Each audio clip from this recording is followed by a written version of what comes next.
Hello everyone, आप सभी का बहुत बहुत स्वागत है लोचन एकेडमी में। मैं नेहा भारद्वाज। टॉपिक है भागीरथी इको सेंसिटिव जोन।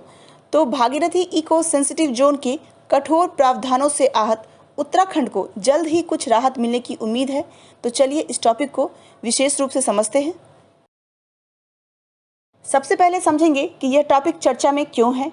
तो हाल ही में हुए विधानसभा सत्र में संकल्प पारित कर केंद्र से मानकों में रियायत किए जाने का आग्रह किया गया और अब कहा जा रहा है कि केदारनाथ की त्रासदी के परिणाम सामने आने पर यह महसूस हो रहा है कि यह अत्यंत संवेदनशील क्षेत्र है और साथ ही जब से यह इको सेंसिटिव घोषणा हुई थी तभी से स्थानीय लोग इसका विरोध कर रहे थे।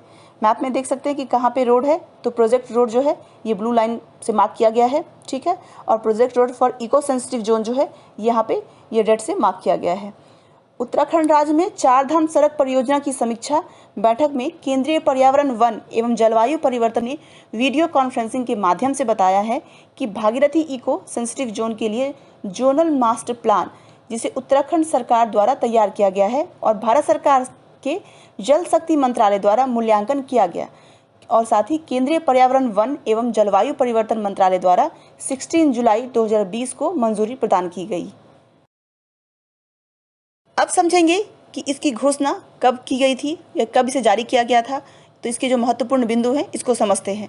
तो 18 दिसंबर 2012 को स्थानीय लोगों की आवश्यकताओं को ध्यान में रखते हुए 4179.59 वर्ग किलोमीटर क्षेत्र का कवर करने वाले गोमुख से उत्तरकाशी तक भागीरथी इको सेंसिटिव जोन की अधिसूचना को केंद्रीय पर्यावरण, वन एवं जलवायु परिवर्तन मंत्रालय द्वारा जारी किया गया था, जिसमें स्थानीय लोगों की आवश्यकताओं को ध्यान में रखते हुए उनके विशेष अधिकारों को प्रभावित किए बिना उनकी आजीविका सुरक्षित रखने के लिए पर्यावरण अनुकूल विकास को भी सुनिश्चित किया गया था। केंद्रीय पर्यावरण, वन एवं जलवायु परिवर्तन मंत्रालय की अधिसूचना में क्या संशोधन दिया गया था कि 16 अप्रैल 2018 को केंद्रीय सड़क परिवहन एवं राजमार्ग मंत्रालय उत्तराखंड सरकार एवं उसके साथ ही कौन थे, इंडियन रोड कांग्रेस के साथ परामर्श करने के बाद वर्ष 2012 की अधिसूचना में संशोधन किया गया था। भागीरथी इको सेंसिटिव जोन की अधिसूचना में उत्तराखंड सरकार को जोनल मास्टर प्लान तैयार करने का अधिकार प्रदान किया गया, जिसे एक निगरानी समिति की देखरेख में लागू किया जाना था। जोनल मास्टर प्लान क्या है इसको समझते हैं। तो ZMP वाटरशेड दृष्टिकोण पर आधारित है और इसमें सिंचाई, ऊर्जा, पर्यटन, सार्वजनिक स्वास्थ्य एवं स्वच्छता, वन्य एवं वन्यजीव, जल प्रबंधन, सड़क अवसंरचना आदि क्षेत्रों में गुड गवर्नेंस का भी उल्लेख किया गया है। ZMP के अनुमोदन से इस क्षेत्र में पर्यावरण संरक्षण को बढ़ावा मिलेगा और ZMP के अंतर्गत प्रदान की गई अनुमति के अनुसार विकासात्मक गतिविधियां भी शुरू की जा सकेगी। बताया गया है कि भटवाड़ी विकासखंड के 89 गाँव में जलागम प्रबंधन योजना चल रही है। साथ ही सिंचाई विभाग ने बाढ़ सुरक्षा के मद्देनजर फ्लड प्लेन योजना भी प्रारंभ कर रही है। अब समझेंगे कि इको सेंसिटिव जोन क्या है। तो इको सेंसिटिव जोन घोषित करने का आशय क्या है कि पर्यावरण के लिहाज से संवेदनशील क्षेत्र को चिन्हित करना, जहां की तमाम गतिविधियों को प्रतिबंधित किया जाता है।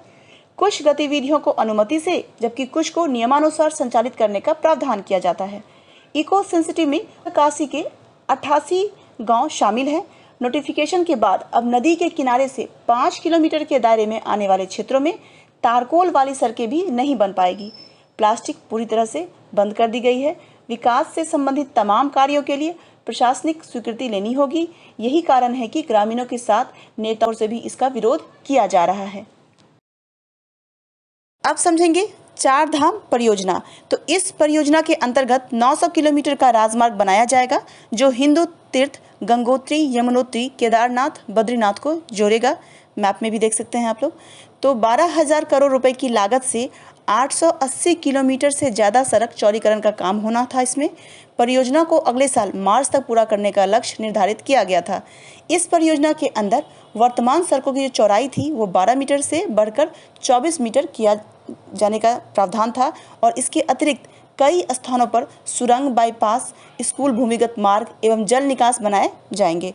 प्रस्तावित राजमार्ग जो है वो उत्तराखंड में 4 पवित्र स्थानों बद्रीनाथ, केदारनाथ, गंगोत्री और यमुनोत्री को जोड़कर निर्माणाधीन चारधाम रेलवे के पूरक होंगे। ये अभी क्या हुआ था कुछ दिन पहले ही कि पर्यावरण की दृष्टि से संवेदनशील इन इलाकों में पेड़ों और पहाड़ों को काटने से क्षति पहुंचाने के आरोप लगे थे इसमें। और उच्चतम न्यायालय ने उत्तराखंड के 4 शहरों के क्या किया है कि सभी मौसमों में जोड़ने वाली सड़कों के निर्माण के लिए सरकार की जो महत्वाकांक्षी 4 धाम विकास योजना है उसके तहत चल रही विभिन्न परियोजनाओं को मंजूरी दे दी है। और इस योजना को 4 धाम मार्ग का पुनरुद्धार भी कहा जा रहा है।